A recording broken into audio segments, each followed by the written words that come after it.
Hello and welcome to Platos Cave, coming to you from Australia, the land down under, for Revolution Radio on revolution.radio. Easy to remember, right? It's home to ideas. Many, many wonderful ideas. Quickly catch them. Independent thought alarms are going off everywhere. What's going on? Hey, ideas aren't free, okay? So, in order to function, this station doesn't need money, and since it doesn't get supported by anyone but you, my dear listener, we would like for you to donate if you can, or tell people about the station if you cannot, because times are tough all over. If you can donate, any currency is fine. It's really easy. Just follow the bouncing ball on the home side, revolution.radio. Real easy stuff. Today is the 1st of April, and Dave will join us a little later, but it is his birthday. So when he comes on, I wish him happy birthday. I'll wish him a happy birthday already, so let's do this quickly here. Happy birthday, Dave. But when he comes back online, then I will wish him a happy birthday again. Yeah, he was born April 1st. That's right. So today's show is no joke. No, it's not. But there's some interesting things are going on. You can catch the cave on the air, on the line, all the time, or on your smart device. So grab an app to listen anywhere, or listen at home on a Grace tabletop digital radio. But you know what? Archives are free, which is another good reason to donate if you can. Before I start broadcasting at you in anger, I would like to acknowledge the traditional custodians of the land from which I broadcast. And of course, it is the direct people, and I would like to pay my respects to elders past, present, and future. Thank you. If my voice sounds a little strange, it's because I got a bit of a bad cough. So if I do cough and I can't mute myself quick enough, I do apologize. But I am coughing quite a bit. I'm sleeping on the couch downstairs, so my germs don't spread to my family. Hopefully that's working. Yes, so April 1st. Now, you could be forgiven to think that, a lot of the news that you might have seen today, that didn't happen. That's just, it's April 1st. We're not going to take it seriously. It's okay. Except, then you realize, it's the 31st of March. Oy vey. Damn, that's March weather. What's happening? We had a really horrible earthquake. I'm going to look at that a bit more closely because that was a powerful thing. And it shook the entire region, so that's unusual for that region. To be clear, excuse me, that was my cough. But they're now thinking 2,000 people have been killed, and that death toll is likely to rise. So we'll see. Hopefully not too much. I mean, it's horrific. But the area affected, this is right across the region, right into China, into Thailand, Bangladesh. It was felt everywhere. It's quite amazing. Yeah. But yeah, so it's not that common an occurrence to get these. Well, first of all, these large quakes, obviously. But there have been a few quakes in the past. The worst one in 2004, looks like, in the Coco Islands, was 9.1 on the Richter scale. That's pretty bad. That's pretty bad. There seems to be, not really, well, maybe a little bit, slight increase over the last about the last 20 years. But yeah, it's pretty bad. It's pretty bad. Earthquakes. The war in the Ukraine. Will he or won't he? Is he going to or is he going to not? Putin has no interest in adhering to any ceasefire agreements, any rules, any conventions. If he does agree to ceasefire, it'll be on his own terms and to his benefit, right? But we'll see. Now, Donald Trump he's angry at him. He's even, I can't really see it on the air here, but he's peed off. He's peed off with him. Words are cheap, okay? Actions speak louder than words. So we'll see. We'll see what that looks like when it happens. To be clear, America imports almost no oil from Russia, almost none.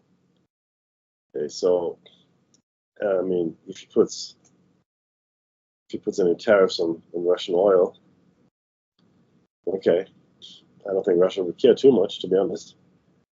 He said he might punish countries that buy from Putin. We all know that he's got a ghost fleet, right? I mean, we are aware of this. They're unmarked, in some cases, hard to locate tankers that go from Russia all over the world to deliver mostly, oil, as it were. So I don't think he cares about any sanctions or any tariffs that in addition to whatever else he's already facing. I don't think he cares, right? But this will now really test my theory, because my theory stands. I do think Trump is compromised. I don't think he's an asset. I think Elon Musk is. Okay, and I also think that Trump has no choice but to support Putin in this. Now, if you peel all of this back, just want to spend a few moments on this. If you peel all of this back, all the things that Donald Trump has done since he's come into his second term, and remember, this is different to his first term. It really is very different. His first term was a bit more disorganized, but his policies were quite different. Everything he has done has caused the old order to collapse, to come to an end, whatever you want to call it. But the old order that has existed since World War II is coming to an end. That's what Donald has done. Now, the question is to whose benefit, right? Now, yes, I agree that America should have a good trade balance. America should manufacture more at home, excuse me, and so should Australia, and so should Europeans. I think what globalism has done is it's created massive labor issues in countries, with the violation of labor laws. I mean, it costs like $15-20 to make an iPhone, literally. Did you pay what, $2,000? I don't know. I haven't got an iPhone. $2,000. I'm sure that none of the other phones are any better, but this is essentially slave labor, right? Could it be done in the United States or in Europe or in Australia? No, you have to do it in China. You have to do that in China. These massive profits, they're going to go away because you have to pay American workers a fair wage, and you have to have, worker protection. There's this, hours, working hours, and holidays, and all kinds of things that the American workers have fought hard for in the West mainly. Of course, we fought for those, excuse me, labor laws, significantly over the last 100 years. So he's got this whole issue of supply chain to contend with, things that have to be made in America, but with all his activities, right? And again, I agree with the sentiment. I really do. And like I said before, I thought that COVID would see us into the right direction, but not at all, not even close. Excuse me. And what he has done, so he's alienated long-standing allies. Most interestingly of all, Canada. So America and Canada have always been seen as kind of one, right? In my mind, at least. I mean, I know they're different countries, but they've always stood together, even though, Canada is part of the Commonwealth. It's got a completely different political system, and it's got functioning healthcare and a whole bunch of stuff. But Canada and America always stood together. I think they have always stood together. I don't think there's been a single instance in the last 100 years where they haven't stood together, right? And he has destroyed that relationship by suggesting Canada should become the 51st state. Now, first of all, Canada is bigger than the United States, landmass. So you can't just make that big place another state. You obviously have to division it up into several states. I suggest 7 or 8 states, maybe more, which would completely, change the electoral college and the political spectrum and landscape of the United States completely. If this were done from a purely practical point of view, but he destroyed that relationship. Makes no sense. He accused he's always accused NATO nations that they didn't pay enough. Fair enough, and they should pay more. They should look after their own defense. I mean, the Europeans have been a bit complacent in that sense. Absolutely, no argument from me, 100%. But nonetheless, he's kicked that relationship too. Now people are seriously talking about the U.S. Leaving NATO. Right now, then he's shut down U.S. aid. He shut down radio. I think Voice of America. That's right. The question is why? Oh, it's full of fraud and radical left. And to be clear, after World War II, the Americans engaged in a very deliberate and well-planned strategy of pulling countries into their sphere of influence. The Marshall Plan was designed to pull Germany and Japan into the American sphere of influence, while at the same time creating very lucrative markets for American companies, plus military bases, etc., etc. Right? And then, they also started, in fact, even before World War II, they started the radio programs too, with Allied News. And during the Cold War, it was very important to pull more and more countries into that, the Western tent for America, because they needed allies in the perceived threat of world communism, that Russia was driving. Not so much China. China was lagging behind significantly in every way, technologically, economically. Not anymore. But then they were. So and Russia did the same with its steel pact. Sorry, with its behind the Iron Curtain, the Warsaw Pact and all that. Steel Pact was between Hitler and Stalin, completely different. The Warsaw Pact, right? It's Warsaw Pact against NATO. And it made sense, right? Because, again, you're creating a world that is controlled to some extent and policed to some extent and looks to America to some extent for everything, pretty much. That was the world we lived in for the last, 80 years? It's called 80 years. And he's just pulled the rug out from under it. The American influence is shrinking. Now, that's good for certain countries. It's fantastic for China. It is fantastic for Russia. Every policy he has been put in, including the tariffs and everything else, everything he's put into place is hurting America's place in the world. Again, if you don't care about the rest of the world, that's fine. The rest of the world cares about you. So when one day America is completely autonomous and doesn't really, have much to do with anyone else anymore and manufactures all its own stuff, which will take 20 or 30 years to actually do. And then China or Russia or some other power will decide to invade America or start a war with America or whatever. Who's going to come to America's aid? Nobody. Now, I'm actually now thinking maybe AUKUS is out as well. There's no way that Trump will ever deliver the submarines to Australia, even though we just gave him a few $100 million. That'll never happen. And if it were to happen, it wouldn't happen for another 10, 20 years. So this AUKUS thing is completely pointless, right? They've already said, with UK, we don't really think you do enough, then Australia, would we? He wouldn't take our call. Anthony Albanese couldn't get a call with Donald Trump. We have to reevaluate the world geopolitical situation. We have to completely do something new. Okay, and the way it looks from where I'm sitting, China is going to come out on top with bells on. Okay, Russia has proven it's not a military power. Yes, it's got nuclear weapons coming out the wazoo, but that's it. Right? If they were to use them, that's the end of us, and we don't have to discuss anything any further because the planet would just be one gigantic radioactive ash heap.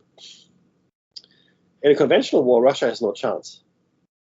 Ukraine initially had no help from anyone, and they stopped the invasion. Because the generals told Putin, we'll do it in a weekend. Vladimir, one weekend. Then we drink vodka and have caviar. Yes, very good. Maybe you bring your mother's borscht. It's very nice. Didn't happen. And now the estimates are that the Russians have lost between 800,000 and 1 million soldiers. That's the standing army. That's the army they had at the beginning of the conflict. Now, they didn't all die. even though a large chunk did, but these are wounded and killed in action. Okay, wounded and killed in action, up to 1 million more. They've emptied the prisons, which is causing another issue back home when these people, these hardened criminals, come back home, having survived, whatever 6 months deployment or whatever the deployment time is. They had North Koreans fighting, that didn't work out, and they had Syrians in there, they had Nepalese in there, they had African troops, they had a whole bunch of troops in there fighting for the Russians, and the Ukrainians, held their ground, and later on, of course, with a lot of help from America and help from the Europeans as well, especially weaponry, etc., etc. And with the Ukrainians did all the dying, but the Americans largely did all the paying. They paid for the war effort, together with the Europeans to a lesser extent. But that's changing now. So the Europeans have to ante up, have to shift their policies, and they are. There's a lot more. There's a lot more spending. The Germans, especially, they're ramping up. The Polish already have. Looks like the Polish, the Poles and the Turks are getting closer. So the old NATO states, including Canada, by the way, because Canada is in NATO, they're all working together. They're all linking together. In America, well, I don't know. The trade war is not actually helping America. This is where I find.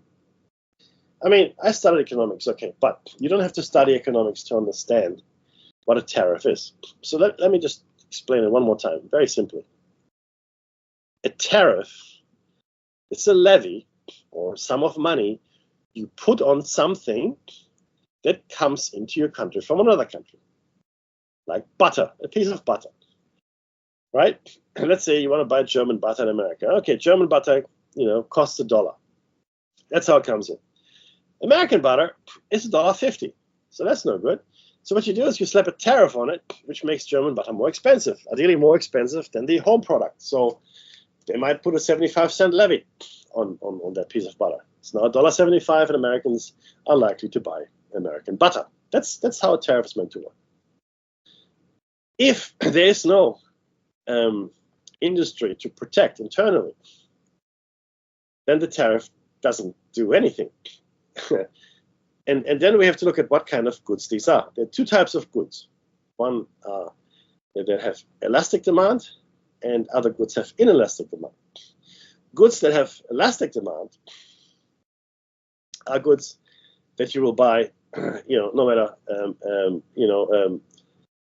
elastic demand is essentially the more expensive it gets, the less of it you will buy. Inelastic demand is the more expensive it gets, that it's irrelevant, you will still buy that good. Like life-saving medicine, for example, right? If you can afford it, no matter how much it costs, up to the point where you can't afford it, you will pay for that thing, whatever it is, right? Those two demands. So people will look at stuff that's coming in, seeing how expensive it is. Well, do I really need it? If they don't really need it and they can't afford it, they won't buy it. Okay. If there's no equivalent in America, then they're not going to buy anything. They just won't have that thing, whatever it is. If there's an equivalent in America that might be cheaper, then they will buy it. Great. Right? But if they do want it, they must have it, they will buy it no matter what. Now the problem, it gets problematic. Now this is with goods, right? This is easy. When there's a specific thing that is done, it's built, it's ready to go, you can ship it, and then you can buy it, it's good to go. So that's relatively straightforward. It becomes more complicated when you put tariffs on things that you need in your own country to make things, right? So steel and aluminum, for example. I think Trump gave the automobile industry in America a bit of a breather there, right? I think there was an exception. But essentially, let's say steel and aluminum come in from Canada, and Americans are using it to manufacture whatever, cars, fridges, whatever. Now, if you put a tariff on that, on the steel and aluminum that comes in from Canada, you make things more expensive in America. American-made things that need the raw materials from somewhere else. And the problem is this: the Americans, most countries don't make enough of the stuff they need for themselves. That's why they import stuff. So America is not producing enough aluminum or steel, for example, to serve its own demand internally for stuff it wants to build. So it has to import these raw materials. So putting a tariff on raw materials, I think that's not a very bright thing to do. Because you have to ask yourself, well, why are we bringing it in? Why aren't we using our own steel? We're not making enough. Or can we ramp it up? Yes, but not very quickly. And we can never ramp it up to the level that we needed to, because we were living in a global economy for the last 80 years, so we didn't think we have to.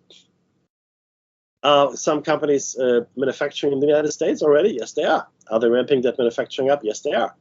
Raw materials and parts will still come from other countries. Okay, even if it's made or assembled in America, things will need to come from the outside of America in order for the American economy to function. That's a fact. The people that will be affected most by these tariffs will be Americans. But Trump doesn't care. He said, I don't care if cars cost more. Buy American cars. Well, you know, this is the problem with the consumer society, capitalism. I don't want to buy an American car, someone says. I don't want to buy an American car. I want to buy a Lamborghini. I want to buy a Porsche. I want to be whatever, right? Or a Toyota. Now, you can, but it will cost you a lot more. Right? So this is no longer a free market economy, obviously, right? It is now a heavily tariffed and maybe even subsidized economy that we're looking at. This doesn't really work in the long term. You can't do this long term because your standard of living in America is going to drop. It will.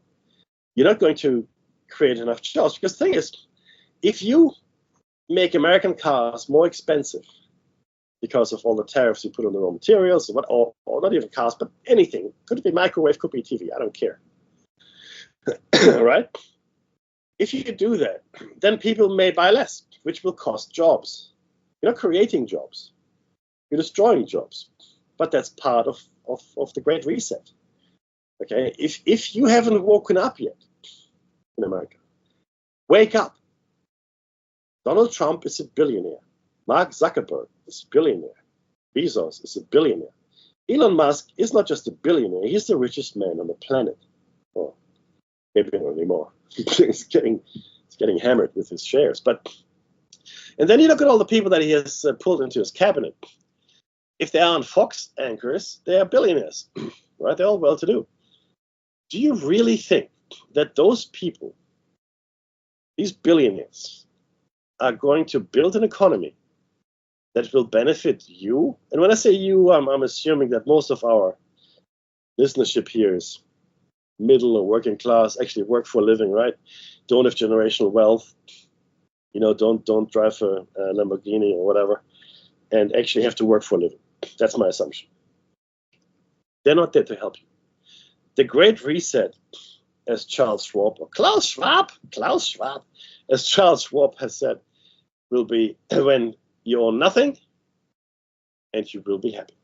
You know, we live in 15-minute cities, and they'll give you a stipend, you know, like a living wage, and you can do, you know, whatever you like, except you won't own anything. And we will be in control of everything, because you have to come to us, you know, the people in charge.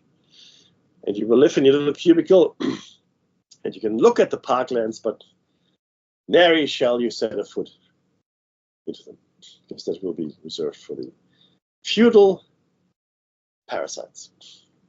And that's where we're driving to really, really fast. Actually, a lot faster, to be honest with you, than I ever thought. Because what Donald Trump is doing, he's driving the global economy into a recession. Look at the stock market. Do you know what the stock market hates? Uncertainty. Now, I hate the stock market. I hate banks. I hate fiat currency. But if you've listened to the show for any number of years, you know this. I hate billionaires too. Right? But what he's doing is not going to collapse the system. If it were, then I'd say, yeah, go for it. It's not. It's going to finally rig it permanently for the parasites never to be questioned again. It will rig it in such a way that there will be no further argument possible unless it gets to a physical bloody revolution. The system that they're putting in place now, that we're seeing being built up all around us. Look at North Korea. Look at Russia. Even look at China. Now, China, you could argue, and there are always cultural differences between people, right? So in China, people are community-minded, right? So communism, or the idea of communism, works better in China than maybe anywhere else. And China is very prosperous, again, because, community, family, etc., they come first. So China can make plans for China. And the Chinese are very patient people. When the government says something, they go ahead and do it. Right? We have to move 20 villages to build the 3 gorges dam. Sure. Right? We will have to displace 20 million people. Yeah, sure, we can do that. And they do it. They get a 5, 10, 15, 20-year plan, and they stick to it. Right? I can't see that happening in America, to be honest with you. Be that as it may, so these are authoritarian governments. Singapore is an authoritarian government as well, which works really well. Like it's about 6 to 7 million people living in that, on that island.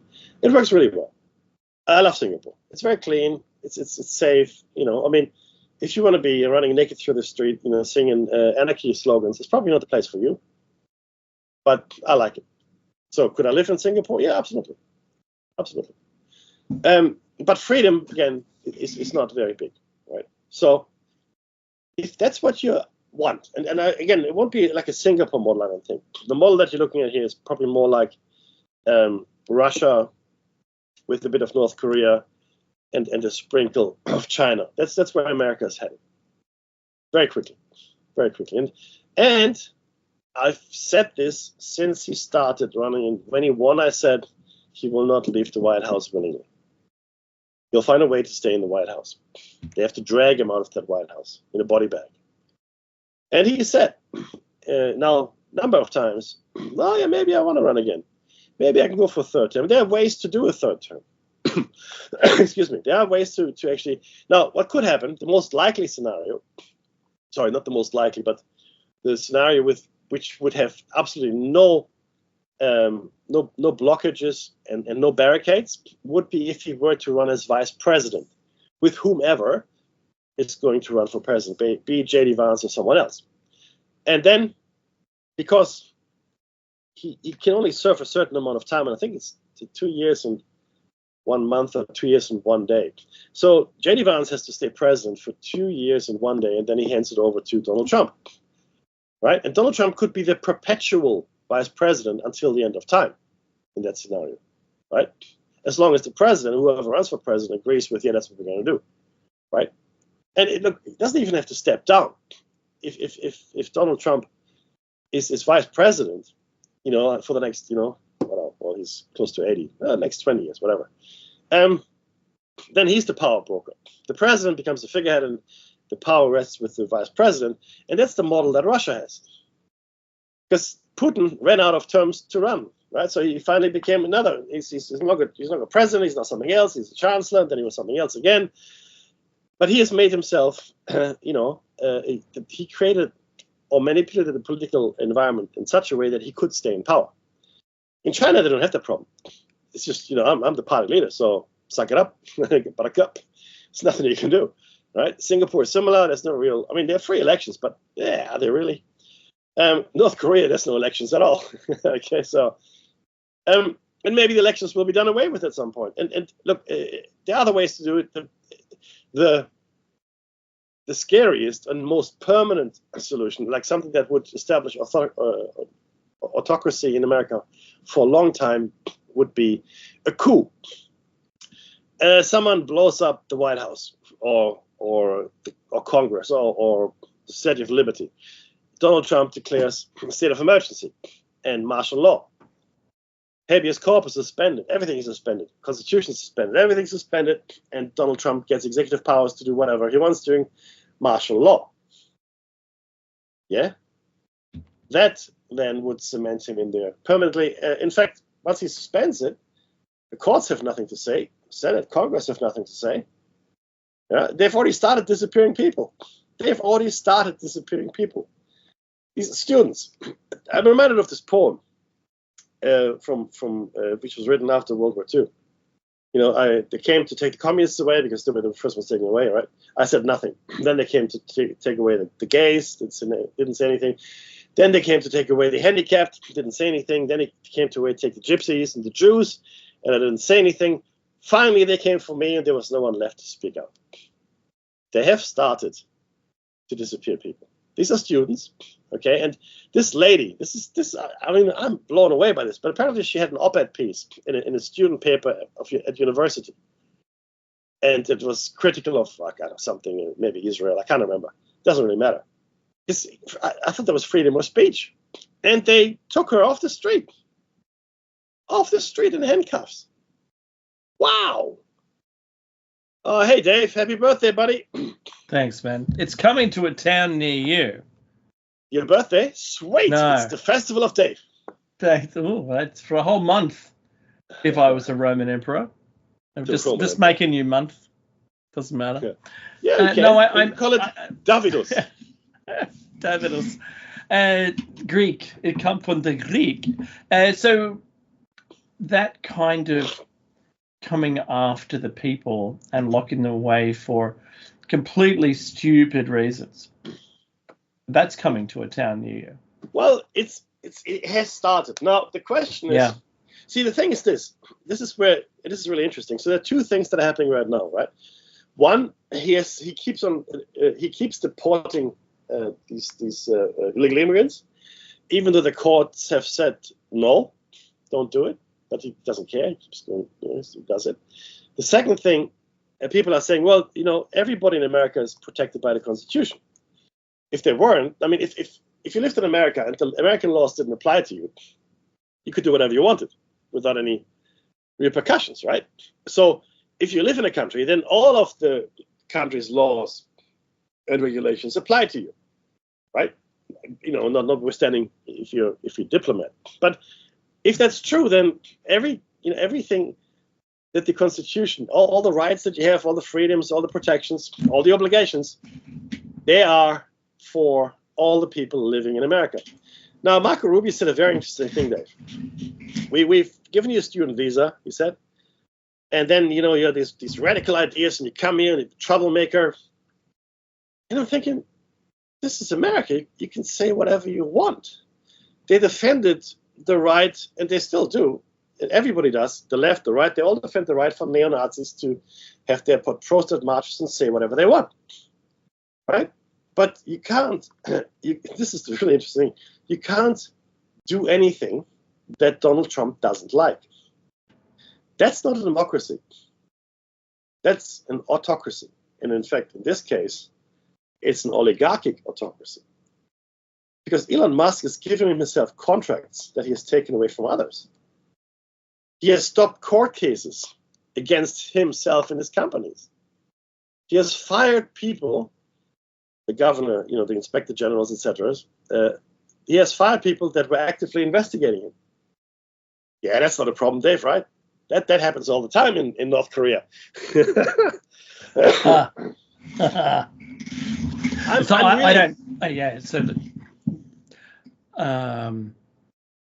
I really don't have anything to comment on that because I don't know each of those situations that you mentioned, but I'm taking it at face value. It's not a good thing if, obviously it's true, but it's not a good thing that happens. It's the I don't know about, this is the thing. And I say this every time, and you bring it up, and I've got the same opinion, and that is people don't self-check. So you want to be right-wing, be right-wing. Don't be extremist right-wing. If you want to be extremist right-wing, don't soften up and come to the middle. If you want to be in the middle, stay in the middle. If you want to be on the left, wherever you want to be on that line, because it's a line and you don't overtake people and move. But we found during COVID that the whole world shifted left. And if you were in the middle before the shift started, you were on the right extreme because it shifted so far left. Because the people in control these were usually leftist governments, became autocracies. They started a rule, and in England, for that matter, the people making the rules weren't even obeying them themselves. So during the lockdowns. So I'm we've just seen an upheaval go left, and now it seems like it's going right. And I'm still I'm surfing this wave, trying to understand, well, where's the middle? How do I stay in the middle when it's shifting so fast? There's no middle anymore. When the political left and right on this, like it's the way I see it, it's in humor in The Simpsons when there's a problem with Homer's house and they send the tradie downstairs and the whole thing's on a tilt and he puts the level on to see how out of level everything is, and the level itself slid off because it was on such a slope. And he goes, did you see the bubble? Right? And that's the way I'm watching this political shift happen, and it's so fast. Very fast. And such a change that the people on the right now, who are all smiles and sunshine, seem to me to be too jubilant, just like the left was too sure that they were doing the right thing by just opening the borders. Oh, yeah, it's fine. What we do, you see, we just give them, they say that they're an asylum seeker, and so we just automatically give them their, what's that number you get? Not green card, the other one. Your social security number. Because if you get a social security number, but you're undocumented, you can get everything else that comes your way in America. The whole of America is built around the social security number as an identity. And if you don't have one of those, you're an illegal. So you could be 6 years before you get your hearing, your asylum hearing. But you're rated that it's going to be booked in the future. It's really all that they did. This is the magic they wove to make that work. And that's fine. Do whatever you want. I don't care. It's on my country. I care about what it could look like and who was coming in, and if they're undocumented, there's no checks and there's processes to do things the right way. But that's all out the window, and so is it out the window now. All the processes and everything seems to all be gone again. I liked that little bit in the middle before the right got too extreme, and I liked it before the left got too extreme. I think due process is really important. I think filtering people that are coming into the country is very important. Vetting people. And I think that you should try to spend less everywhere else, not none, but less, and actually put everything into building your country up. That'd be fantastic.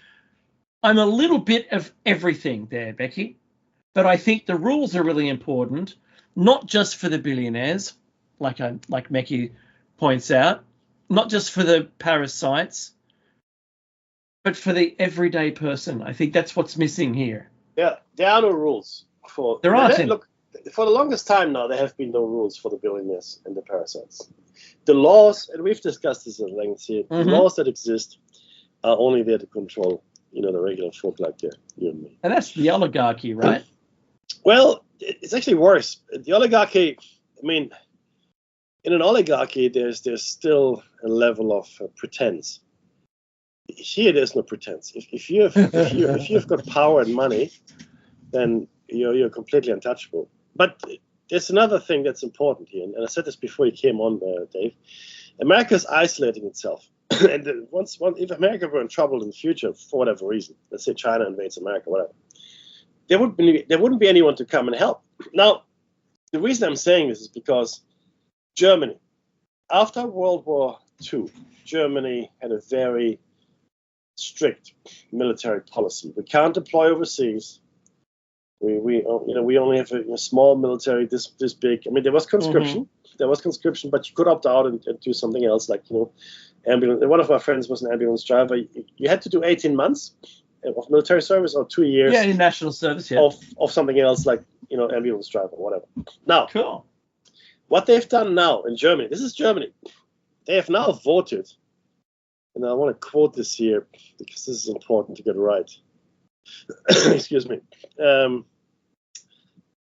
blah, blah, blah. I'll find it. But essentially, they have voted to increase military spending significantly. And they want to get to a troop number of 460,000 soldiers. And they can't do that unless they bring conscription back. Now, conscription, of course, isn't popular, as you can imagine. But nonetheless, here we are. So is that conscription versus national service? No, that's conscription for national service. Conscription, right. Okay. So conscription is essentially you have to do it. Okay. Now, here it is. Now, General Breuer is the chief, he's the defense chief, okay, General Breuer.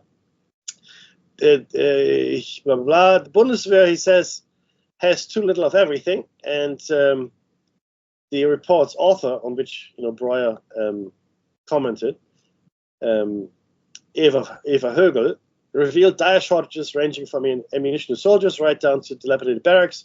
She estimated the budget for renovation work alone at around 67 billion euro.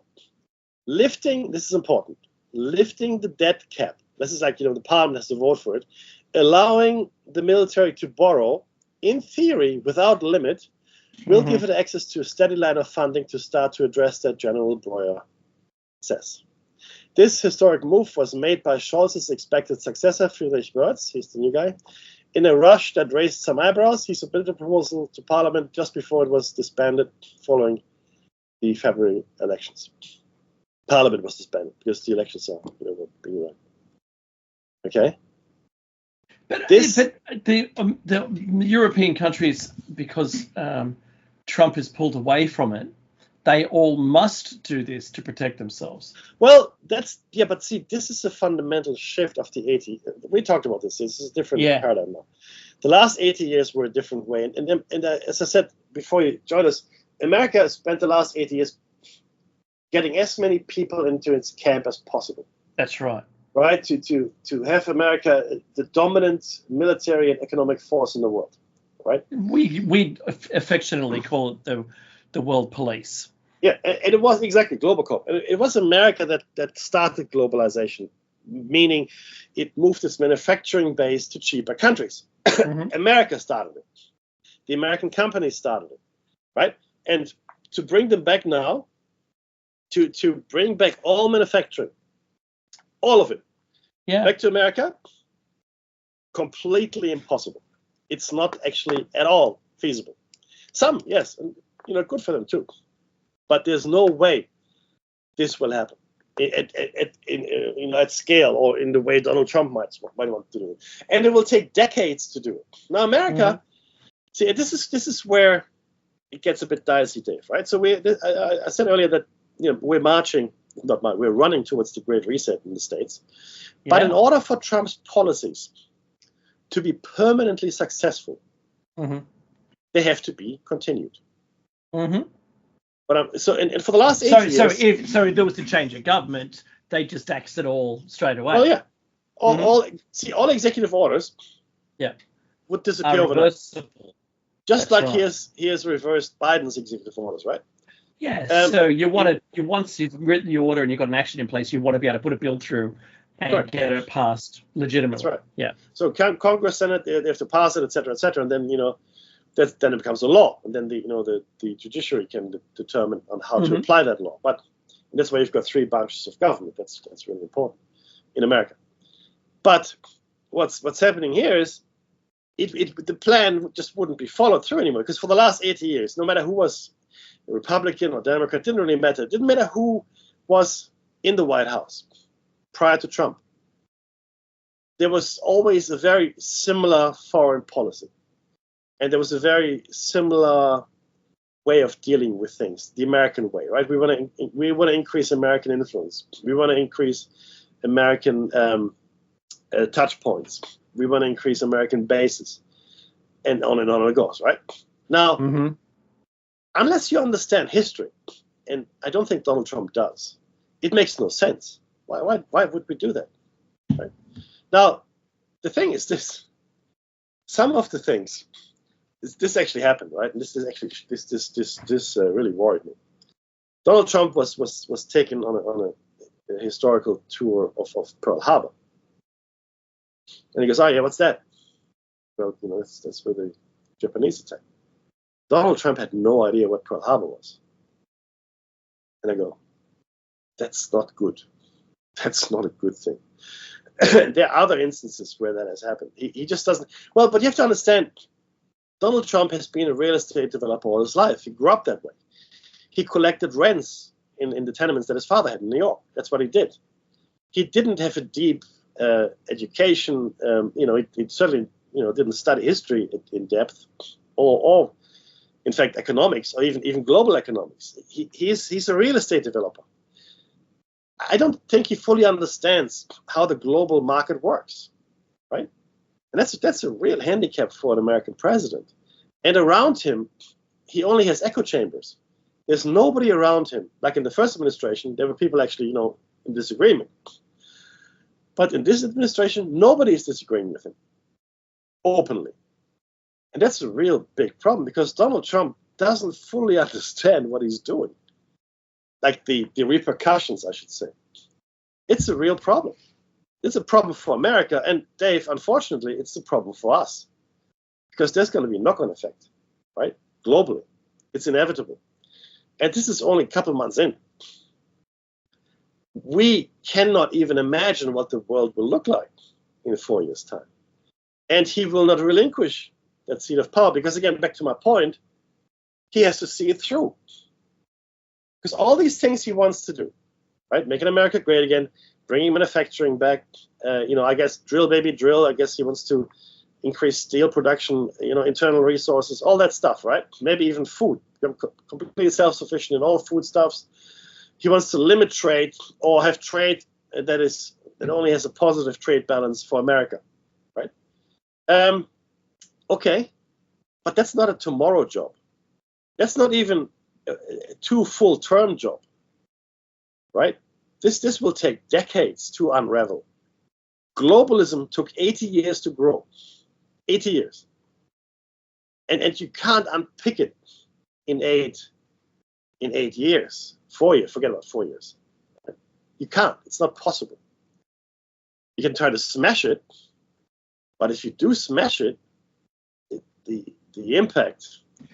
There may be some unrecoverable components that are broken as a result. It is completely. You know what's interesting, Dave? He, in the first term, he was very concerned about the market. Like he looked at the market, how the stock did, et cetera, et cetera. He doesn't care at all now about the market. Not even a little bit. He doesn't vote. Right? Because the market had a really bad time. The market still hasn't fully recovered. Tesla shares are down significantly as well, funnily enough. But he doesn't care. He doesn't care about them. And what I said earlier as well, if you put a tariff on raw material or on parts that you need to, either manufacture in country or assemble in country, that makes the product that you make in the United States more expensive too. Right? And America isn't making enough of everything to serve its own needs. It doesn't. And not only that, if the NATO allies, especially the NATO allies, stop spending with America in defense, right? That's hundreds of billions of dollars that won't be flowing into the American economy anymore. Because the Americans now have to think, well, I really got to build systems that are independent of America. Because the UK is really dependent on America for its nuclear maintenance, right? Submarines as well as the ballistic missiles. So they have to find another way. And they all have to find other ways of doing things without America because they can no longer rely on America. That's a huge thing. It's like your father kicks you out of your house. That's it. You're out, Dave. Off you go. What? All of a sudden, you have to do everything yourself. You no longer live in your father's house because he kicked you out. This is what we're seeing here, right? It's a really dangerous situation. And like I said, everything Donald Trump has done in the last few months is what Russia would have wanted him to do. And China, of course, on the sidelines is thinking, this is brilliant. I couldn't have asked for this. Is fantastic. Thank you so much. I love it. And in Australia, we also have to start thinking about other allies. So I saw the war in Ukraine and the West's assistance to counter Russia a boon for China, because if you look at a US and Russia and China as being the three greatest military powers on the planet, then Russia's almost been eliminated as far as a military power is concerned. Before the Ukraine war, wasn't the West afraid? Well, And yeah. and now it's like, what? It's a wet sock. Yeah, absolutely. So without using their largest weapons, they just showed a lack of good leadership. Yeah, we've looked military strategy is very low. I expected a lot more. I expected, blitzkrieg style. Let's mow in and get it done, and now it's ours. Thank you.